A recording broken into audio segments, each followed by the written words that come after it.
こんにちは、木之内です。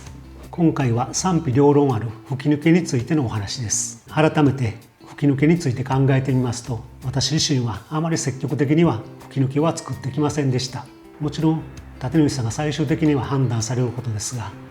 少なくともかっこいいからという理由だけでは提案することはありません。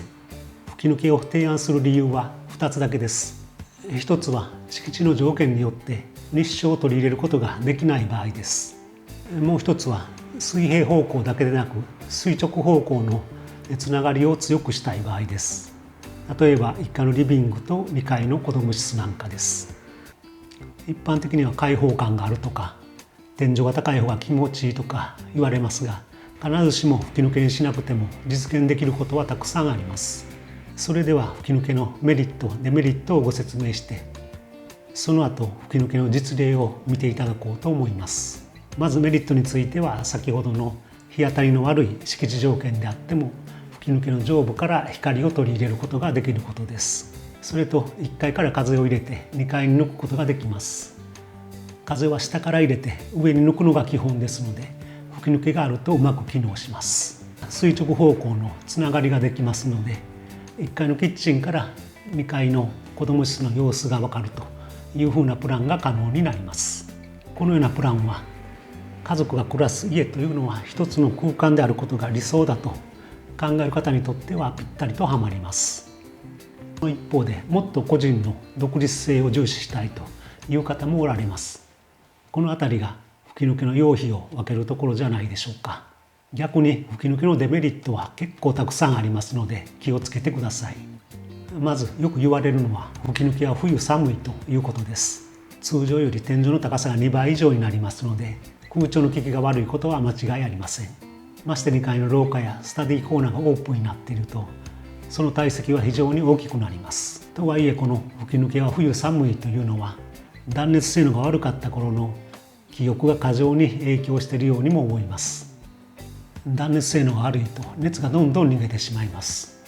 その上気密性能も低いので、寒い空気が入ってきて部屋が温まらないということを自分の家でなくても多くの方が経験してきたことと思います。でもこれについては技術が進歩して克服しつつあります。この20年でペアガラスが一般化して、今やトリプルガラスや樹脂サッシの時代です。そして東日本の大震災以降は省エネルギーが国の政策となって、補助金の制度もたくさんできてきました。そういった後ろ盾もあって、今はどの建築会社も断熱性能の向上に躍起になっています。これは本当に画期的なことだと思います。パッシブについては学生の頃に勉強しましたが、このパッシブという言葉が一般的に使われるようになるとは思いもよりませんでした。今では省エネの性能を計算できるようになって、4月からは建主さんへの省エネ性能の説明が義務化されます。約25年前に建てた自宅のことを考えますと、南面は全面ガラスですけども、全てが1枚ものの単板ガラスです。それもスチールを加工してサッシを作っているので、気密性もありません。今の家からすると本当にひどい仕様でした。それでもエアコンもそれほど使わず、不快にも感じていないんですが、ただ人に勧めるにはやはり躊躇するところがありました。そういう意味では、今の断熱性能の高まりによって吹き抜けは随分作りやすくなりました。もうデメリットと言えなくなってきたかもしれません。建主さんからは、心配したけど全然あったかいという声もよく聞きます。そして次のデメリットはコストアップになるということです。2階の床の吹き抜けの部分は床面積には入りません。しかし床があるのと同じぐらいか、むしろ少し高いぐらいのコストがかかってしまいます。ということは、1部屋増やすことができるのに、部屋が増えるよりも吹き抜けという空間が生み出す価値の方を重視すると、そんな建主さんないと吹き抜けという選択肢はないということになります。さらにデメリットとしては、窓の掃除やメンテナンスコストの負担が増えるということです。窓の掃除は分かりやすいと思います。はしごが必要になったり、場合によってはプロに頼むことになります。メンテナンスコストについてはあまり頭にない方が多いですが、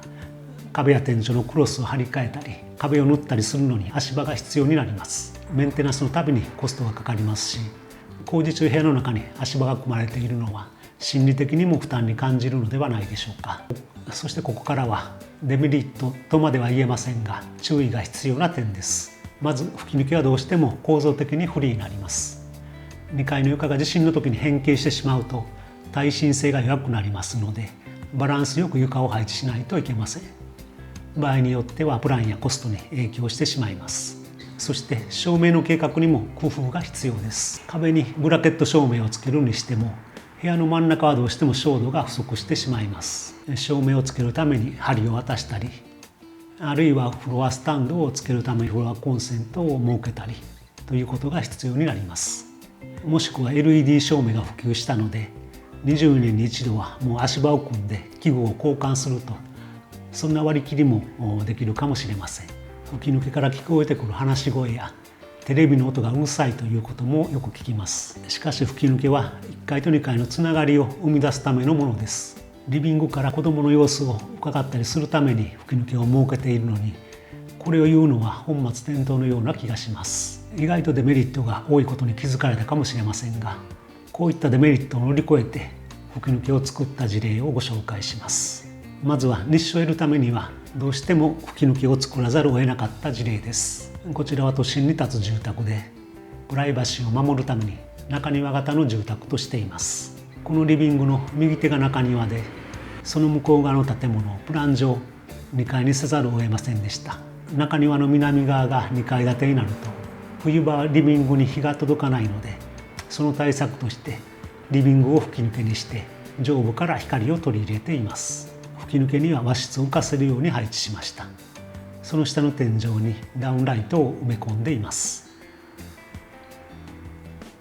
こちらも住宅密集地に建つ住宅です。敷地のすぐ南側には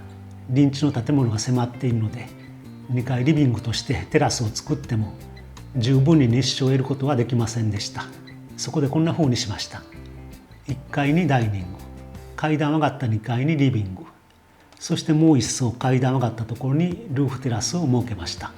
普通は水平方向につながっているダイニング、リビング、テラスですが、水平方向に広げられないため、思い切って垂直方向に展開させています。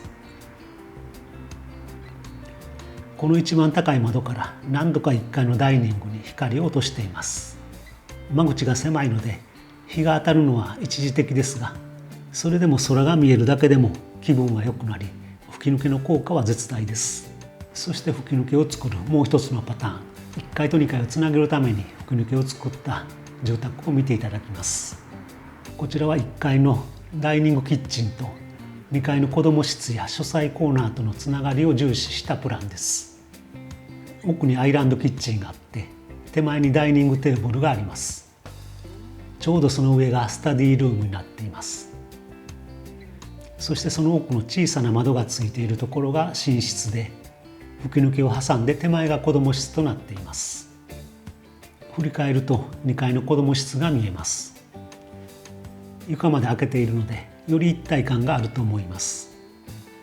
キッチンからもよく見えるので、子どもが何をしているのか分かりますし、子どもさんもお母さんが近くに感じられるので安心できます。もちろんこの窓は引き戸を閉めることができます。書斎コーナーからはこんな風に見えます。ご主人が食事の後残っている仕事を済ませるためにすぐに書斎に上がったとしても、なんとなく気配を感じるので、寂しさやちょっとした後ろめたさも軽減されるかと思います。寝室と子ども室の関係も離れているけども、窓を開けると明かりが見えてちょうど良い距離感を保ちやすいプランです。もう一つ1階と2階をつなげた吹き抜けの事例です。リビングの上を吹き抜けにして階段を上がったところが書斎兼スタディールームです。先ほどと同じようにリビングと書斎をつなげる機能があります。それにこんなに眺めがいいところですので、お客様にも見せたい時があるかと思います。そんな時に寝室や子ども室には案内しにくいですが、こういった家の中のパブリックな場所でしたら抵抗もないのではないでしょうか。2つのタイプの吹き抜けを見ていただきましたが、吹き抜けの面積は4畳から10畳程度で、それほど大きくはしていません。最初に挙げたコストなんかのデメリットは最小にしたいですし、空間のバランスで